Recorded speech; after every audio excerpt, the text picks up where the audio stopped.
നിങ്ങളുടെ നീ ഒരു കാര്യത്തിലും വരരുതെന്ന് കരുതിയതാ. എന്നാലും നിങ്ങൾ എല്ലാവരും ആവശ്യപ്പെട്ട നിലയ്ക്ക് വന്നു. നീ ഞാനെന്താ ചെയ്യണ്ടേ? എന്തായാലും നമ്മുടെ കുടുംബത്തെ മൂത്ത കാരണം ഒരു വല്യമാമ തന്നെയാണ്. വല്യമാമ ഒന്ന് ആലോചിച്ച് നോക്ക്. നിന്റെ കല്യാണം കഴിഞ്ഞിട്ട് 8 കൊല്ലായി. എനിക്ക് എന്താ തന്നെന്നറിയാലോ? 15 പവൻ. ഇപ്പൊ സുധയ്ക്ക് കൊടുക്കാൻ പോണത് 50 പവനാ. കൊടുത്തോട്ടെ, ഒരു പരാതിയില്ല. എന്ന് വെച്ച് ഞങ്ങൾക്കെല്ലാം അവകാശപ്പെട്ട തറവാട് മാത്രം വിൽക്കാൻ പറ്റില്ല. വിറ്റും ആരാ പറഞ്ഞു നിന്നോട്? വിറ്റും പെറുക്കി ഈ കല്യാണം നടത്തുമെന്നും പറഞ്ഞ് ആധാരക്കെട്ടും കൊണ്ട് മെനഞ്ഞാൻ ഇറങ്ങിപ്പോയതാ. ഞങ്ങളോട് ആരോട് ആലോചിച്ചിട്ടില്ല. ഇവനൊരാണല്ലേ, ഇവനോട് പോലും ഒരു വാക്ക് പറഞ്ഞില്ല. അത് ചെയ്യാൻ പാടില്ല. കുടുംബത്തിൽ സ്വന്തം ഇഷ്ടം മാത്രം നോക്കാന്ന് പറഞ്ഞാ അത് തെറ്റന്നെയാ. ഞങ്ങൾ എന്തിനു വേണമെങ്കിലും തയ്യാറാ. പക്ഷെ എന്നോടൊരു വാക്ക് ആലോചിക്കണ്ടേ വലിയമാമ? വിൽക്കാനാണെങ്കിലും പണയം വെക്കാനാണെങ്കിലും ഞങ്ങളുടെ ഒക്കെ സമ്മതവും കയ്യൊപ്പും വേണം. അതാലോചിച്ചിട്ടില്ല. ആലോചിക്കേണ്ടൊന്നുമല്ല, അതിനൊക്കെ പല വഴികളും ഉണ്ട്. ഒന്നും അറിയാതെയല്ല. എന്നെ തോൽപ്പിക്കണം, അത്രയേ ഉള്ളൂ ഏട്ടന്. തലമുറ എണ്ണ തേക്കില്ലടാ മോനെ. ഞാനേ തെറ്റോ ശരിയോ ഏതായാലും ഒരു അഭിപ്രായ വ്യത്യാസമായ നിലയ്ക്ക് ഭാഗം നടത്തന്നെയാ നല്ലത്. പിന്നെ പരാതിയില്ലല്ലോ. അതാ ഞാനും പറയണത്. എനിക്കിപ്പോ മണ്ണും ഭൂമിയൊന്നും അല്ല പ്രശ്നം. എന്റെ അനിയത്തിയാ, കുടുംബത്തിന്റെ അഭിമാനത്തിന്റെ പ്രശ്നം അത്. ആ വല്യമ്മാമ എപ്പോഴാ വന്നേ? കുറച്ചേരായി. എല്ലാരും ഉണ്ടല്ലോ. എന്താ പുതിയൊരു സഭ കൂടല്? ഇവർക്കൊക്കെ ചില പരാതികളുണ്ട്. ഓഹോ, അപ്പൊ കോടതിയാണ്. ആകപ്പിരിവായിരിക്കും അല്ലേ? ലേമേ, നീ ഇങ്ങോട്ട് വരിക, ഒരു കാര്യം സംസാരിച്ച് തീരുമാനിക്കാനുണ്ട്. എനിക്ക് അതിനേക്കാൾ പ്രധാനപ്പെട്ട ഒരു കാര്യമുണ്ട്. അത് കഴിയട്ടെ ആദ്യം, എന്നിട്ട് വരാം. ഏൾട്ടേക്ക് പോയിക്കോളൂ. അച്ഛനും അമ്മയൊക്കെ ചത്തിട്ട് 5-6 കൊല്ലായില്ലേടി, പിന്നെന്തിനാ കരയണേ? സുധേന്തി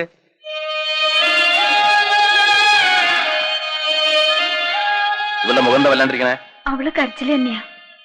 കുടുംബത്ത് കലഹം ഉണ്ടാക്കിയിട്ട് ഈ കല്യാണം നടത്തണ്ടെന്നാ പറയണേ. ഒറ്റ വീക്കിയാൻ വെക്കും. കുടുംബത്തെ കാര്യമൊന്നും നീ നോക്കണ്ട. നീ നിന്റെ കുടുംബം ഉണ്ടാവുമ്പോ നോക്കിയാ മതി. വല്യേട്ടനെ എല്ലാരും ഒറ്റപ്പെടുത്തും. വല്യേട്ടനെ എല്ലാവർക്കും ഒറ്റപ്പെടുത്താം, പക്ഷെ വല്യേട്ടൻ ഒറ്റപ്പെടാൻ വയ്യല്ലോ. അതല്ലേ വല്യേട്ടന്റെ കുറുക്ക്. എല്ലാം ഉണ്ട്, പക്ഷെ 50 പവനില്ല. എന്ന് വെച്ച് കല്യാണം നടക്കാണ്ടിരിക്കാൻ പോണില്ല. നിനക്ക് അത്യാവശ്യമുള്ള പൊന്നുണ്ട്. ബാക്കി പൊന്നിന്റെ സമാധാനം ഏട്ടൻ ചെയ്തു. ഇതാ പോരെ.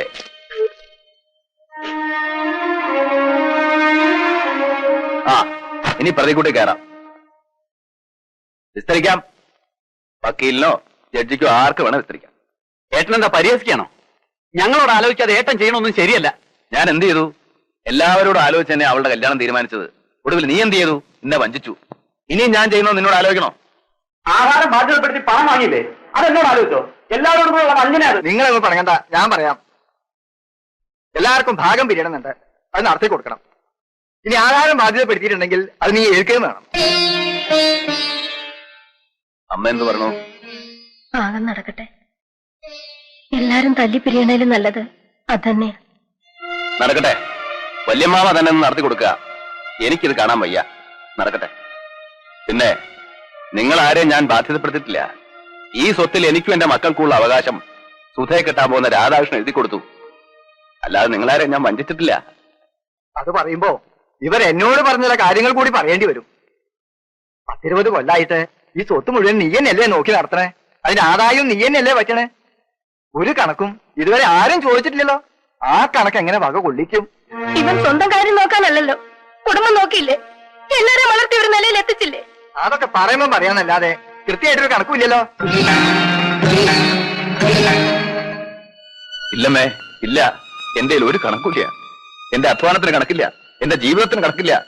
എല്ലാം നിങ്ങളുടെ ഇഷ്ടം. പക്ഷേ എന്റെ മക്കളെ ഞാൻ തന്ന സ്നേഹത്തിന് കണക്കുണ്ട്. എന്റേലല്ല, ഈശ്വരന്റെ കയ്യിൽ. ആ കണക്കറിയാൻ നിങ്ങളുടെ പഠിപ്പ് പോരാ പോരാ.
എന്താ പറ്റിയ? ഒന്നുമില്ല. ഒന്നുമില്ലേണ്ട അലറിയത് എന്താണെന്ന് പറഞ്ഞൂടെ? അമ്മയാണെങ്കിൽ ആരോടും സംസാരിക്കില്ല, വിജയനും അതെ. എന്തെങ്കിലും ചോദിച്ചാൽ കൂടി ഉത്തരവില്ല. കോടതിയിലും എങ്ങനെയാ?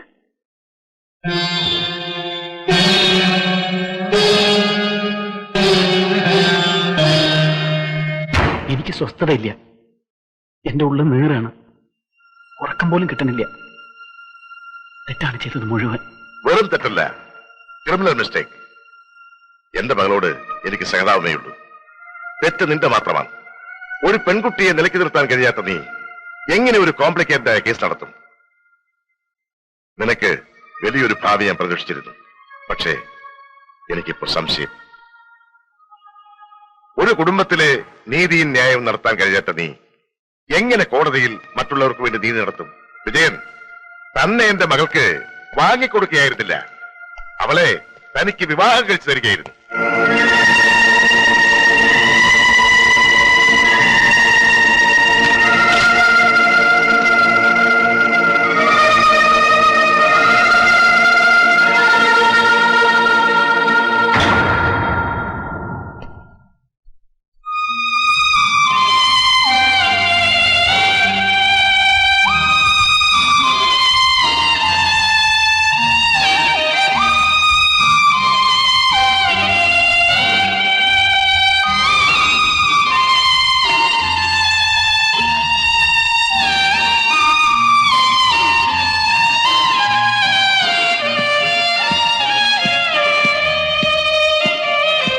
ഞാൻ വിചാരിച്ചു അത് ഫ്രണ്ടിൽ നിന്ന് മാറ്റണമെന്ന്.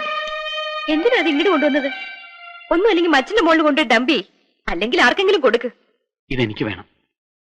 എങ്കിൽ ഈ വൃത്തിയായിട്ട ക്ലോത്ത് മാറ്റി ആദ്യം ഒന്ന് ക്ലീൻ ചെയ്ത് പോളിഷ് ചെയ്യും. വേണ്ട, ഇതിങ്ങനെ തന്നെ ഇരിക്കണം.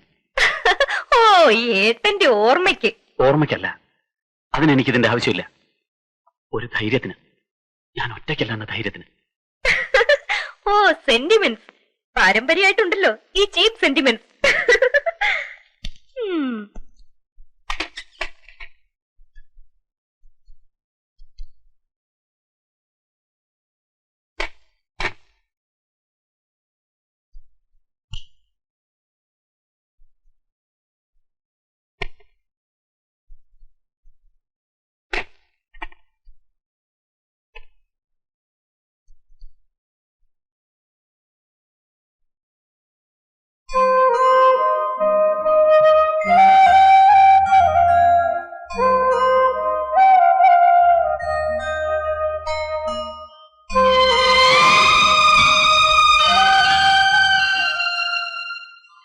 ഈ മുറി എന്നും അടിച്ചു തുടപ്പിക്കണം. എന്നാൽ ഒരു കാര്യം ചെയ്, എന്നും കുറച്ച് അരിയും പൂവിട്ട് പൂജിക്ക്. ചിരിക്കടി. You idiot. വിളിക്ക. നിനക്ക് അടിയുടെ കുറവാണ്.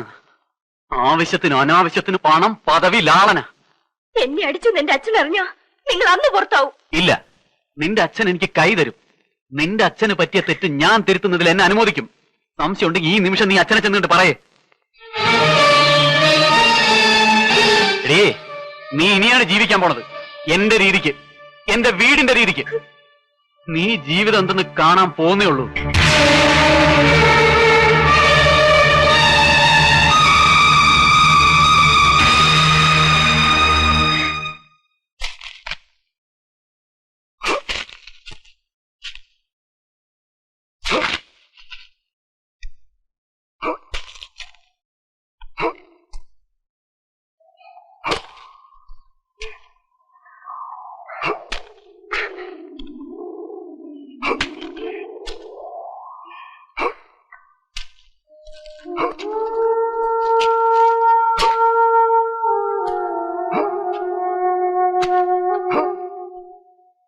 വെള്ളം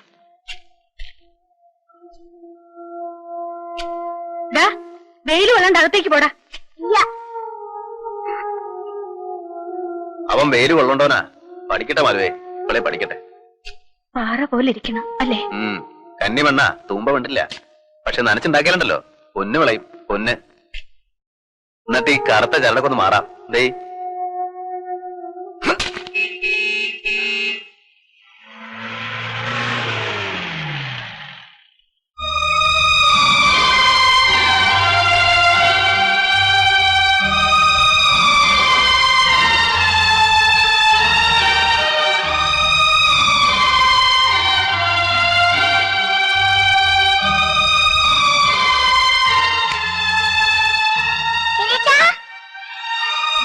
ഉണ്ടുണ്ണി.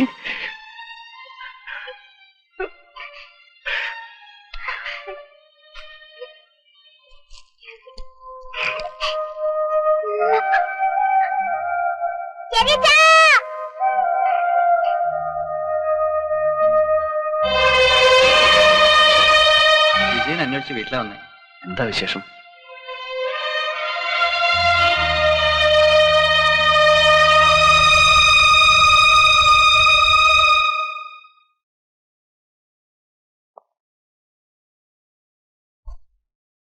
എന്നെ ശപിക്കരുത് ഏട്ടാ.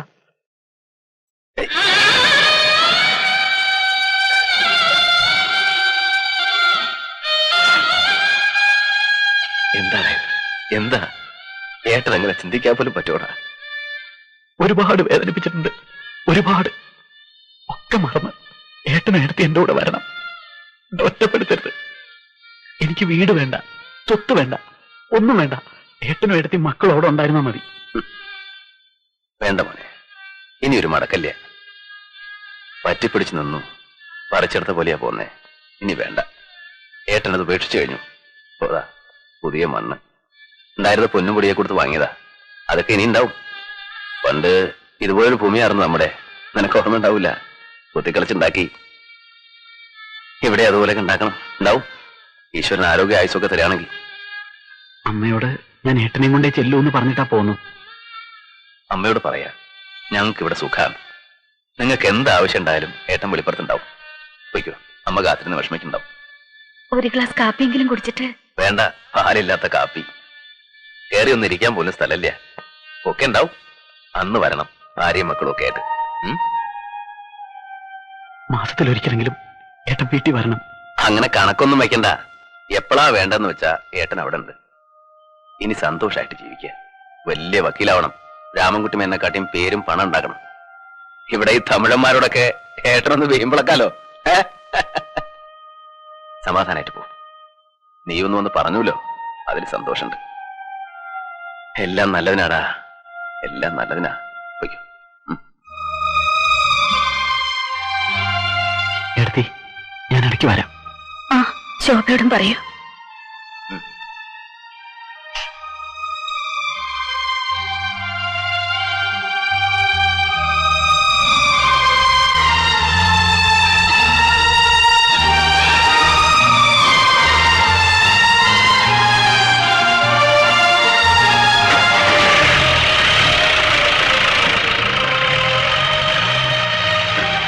എല്ലാ വിഷമവും മാറി. സന്തോഷായി എനിക്ക്. അവ വന്നൂലോ, എനിക്ക് അത് മതി. പാവാവൻ ഒരു സാധു.